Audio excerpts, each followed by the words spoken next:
ক্রিকেটের সাথে যুক্ত হলেন বলিউড সুপারস্টার সালমান খান। 21 নভেম্বর থেকে শুরু হওয়া শ্রীলঙ্কান প্রিমিয়ার লিগ 2020-র নতুন ফ্রাঞ্চাইজি কিনেছেন সালমান খান। শ্রীলঙ্কান প্রিমিয়ার লিগে ক্যান্ডি টাস্কার্স নামে ফ্রাঞ্চাইজি নিয়েছেন তিনি। এরই মধ্যে তার দলে চুক্তিবদ্ধ হয়েছেন ক্রিস গেল।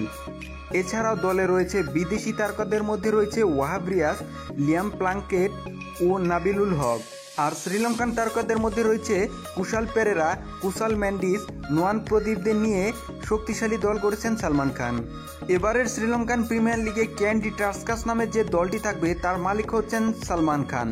শাহরুখ খান এবং প্রীতি জিন্তাদের মতো তারও যে ক্রিকেটের প্রতি আগ্রহ রয়েছে তিনি তা এর মাধ্যমে প্রকাশ করেছেন। বন্ধুরা, ভিডিওটি ভালো লাগলে অবশ্যই একটি লাইক করে ভিডিওটি শেয়ার করে দিবেন।